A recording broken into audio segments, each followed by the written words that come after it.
The presidential hopeful Barack Obama has upset unionists by supporting the campaign of the Finucane family for a full independent inquiry into the murder of Pat Finucane almost 20 years ago. The Ulster Unionist leader, Siraj MP, has accused Senator Obama of bending to the will of Irish America without knowing the full story. And the TV leader, Jim Allister, says Mr Obama should have more sense. To get to the bottom of this, let's talk in New York to Niall Stanage, who's writing a book on the Obama campaign. Niall, thanks for coming onto the programme.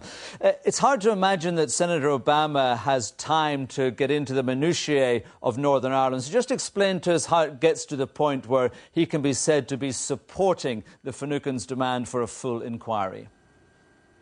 Well, Noel, the core of this issue about the Finucane inquiry is really a questionnaire that was sent to the Obama campaign by a couple of Irish American groups here. And when that questionnaire came back, it basically said that Obama supported the recommendations that had been made by Judge Peter Corey, which obviously included, as you say, an independent inquiry.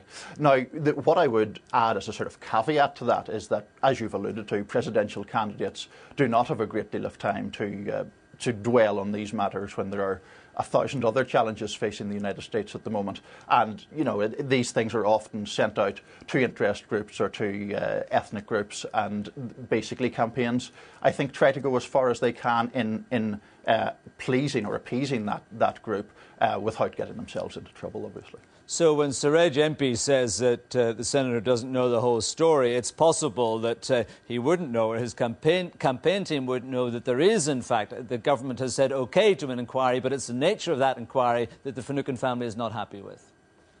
That's right. I mean, there are these sort of intricacies of Northern Ireland that I wouldn't necessarily expect Obama to be familiar with. That's not to say he absolutely isn't, but there have been at least a number of occasions during this campaign where similar questionnaires have been supposedly filled out by staff members, and Obama has actually distanced himself from the position that has been put forth in his name, saying that people misunderstood or didn't at least understand the nuances of his position. So would it be your understanding that he would be loath to abandon, as unionists claim he might be prepared to abandon the traditional even-handed approach of White House policy?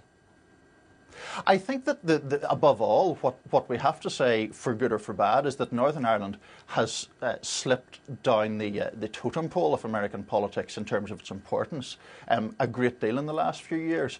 Now, I think that to say that Obama will abandon even-handedness, I think, is probably putting it a little bit too far. I simply would think that he wouldn't put massive priority on Northern Ireland, but I don't see any sense that he is in some way becoming more radical than say, Bill Clinton would have been when Clinton famously granted a visa to the US for Gerry Adams at a time when that was an extremely contentious move.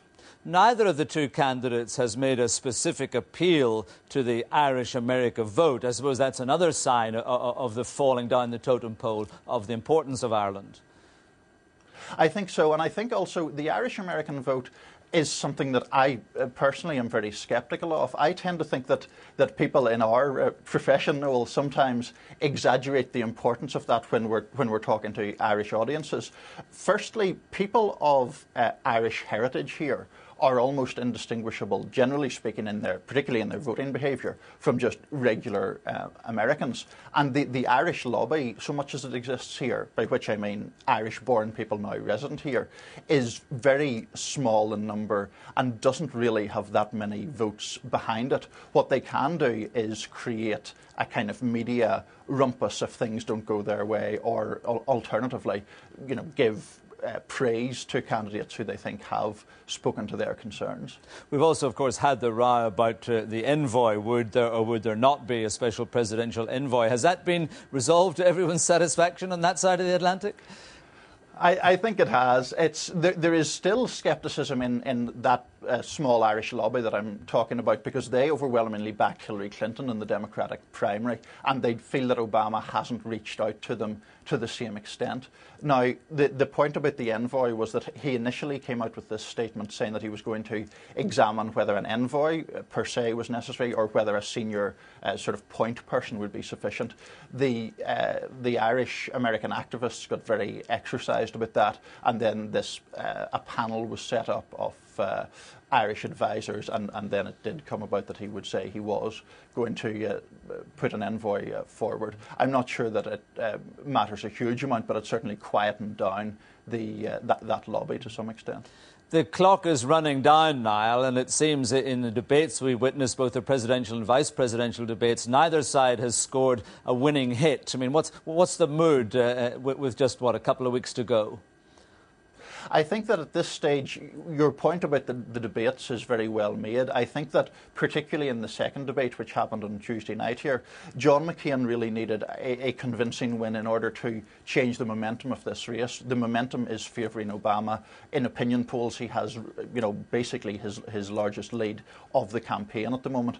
The consensus would be that McCain didn't get that win. If anything, Obama shaded it, and certainly McCain didn't win that debate. So now we face a few weeks of, it would appear, the Republican side going very much more aggressively against Obama in terms of his personal history, and they'll see if that can work to erode the opinion poll lead that he has at the moment. Well, Niall, it's all going to get much more exciting before that first week in November. Thank you very much indeed for your insight.